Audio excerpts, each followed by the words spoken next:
కలవనికి వచ్చిన ఢిల్లీకి రేవంత్ రెడ్డి జంతర్ మంతర్ల డ్రామా చేస్తున్నాడు.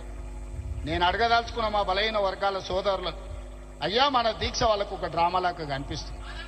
ఆయన పేరే డ్రామారావు. డ్రామా నీ ఇంట్లుంది, నీ ఒంట్లో ఉంది, నీ రక్తంలో ఉంది, నీ పేరులో ఉంది, మీ మొత్తం కుటుంబమే డ్రామాలేసి బతికే కుటుంబం మీది. మాకు డ్రామాలు అవసరం లేదు, చిత్తశుద్ధి ఉంది. అందుకే ఫిబ్రవరి 4, 2024 నాడు మొదలుపెట్టి ఫిబ్రవరి 4, 2025 నాడు సరిగ్గా 365 రోజుల్లో బలహీన వర్గాలకు సంబంధించిన ప్రతిపాదన నుంచి బిల్లు ఆమోదం వరకు సంవత్సరం తిరిగే లోపల చేసి 100 సంవత్సరాల సమస్యకు 1 సంవత్సరంలోనే పరిష్కారం చూపించిన మంత్రులందరి వేదిక మీద ఉంది. నువ్వా దిక్కుమాలినోడా మా చిత్తశుద్ధిని ప్రశ్నించేది?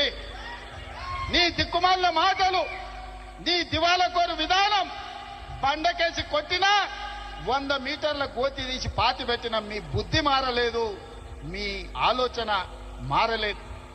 అందుకే ఇవాళ మీ ఇంట్లోనే చక్కగా లేరు.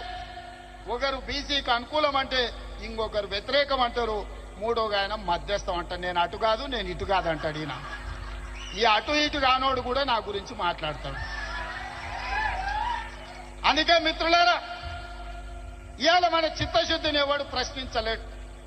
ఇవాళ తెలంగాణ మోడలే దేశానికి రోల్ మోడల్ అయింది. ఇవాళ ఈ తెలంగాణ మోడల్, ఈ కులగణన, ఈ జనగణన, ఈ 42% రిజర్వేషన్ దేశ రాజకీయాలలో సునామీని సృష్టించబోతుంది. ఆ సునామీలో ఎన్డీఏ బంగాళాఖాతంలో కలవబోతుంది. నరేంద్ర మోడీ గారు కుర్చీ దిగబోతున్నారు. ఆనాడు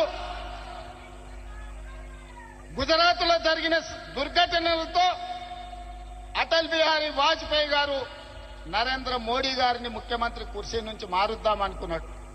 అది సాధ్యపడలేదు. నిన్నగాక మొన్న ఆర్ఎస్ఎస్ పెద్ద మోహన్ భగవత్ గారు ఇంకొక మాట అన్నారు. 75 సంవత్సరాలు పూర్తయిన ప్రతి ఒక్కరూ పదవుల నుంచి దిగాలి. మేము లాల్ కృష్ణ అద్వానీని, మురళీ మనోహర్ జోషి గారిని 75 సంవత్సరాల నిబంధన పెట్టి వాళ్ళని ప్రధానమంత్రులను చేయలేదు. కాబట్టి నరేంద్ర మోడీ గారు కూడా రేపు సెప్టెంబర్ 17కు 75 ఏళ్లు పూర్తవుతున్నాయి, వారు ప్రధానమంత్రి పదవి నుంచి దిగాలి అని వారు చెప్పారు. కానీ నరేంద్ర మోడీ గారి పరమ భక్తుడు నిశికాంత్ దూబే గారు ఒక మాట చెప్పారు. నరేంద్ర మోడీ గారు కుర్చీ దిగరు, 2029లో కూడా ఆయననే ఎన్నికల్లో ప్రధానమంత్రి అభ్యర్థిగా ఉంటాడని.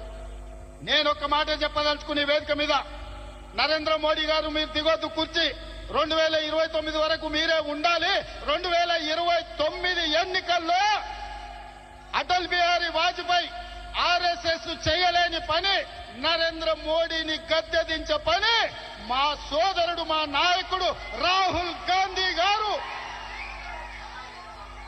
మా నాయకుడు రాహుల్ గాంధీ గారి నేతృత్వంలో మా ప్రతి కాంగ్రెస్ పార్టీ కార్యకర్త దేశం నలుమూలల నుంచి కార్యోన్ముఖులై ఎన్నికల యుద్ధ రంగంలో నరేంద్ర మోడీని ఓడిస్తాం. ఢిల్లీ గద్దె నుంచి నరేంద్ర మోడీని దించుతాం. ఇది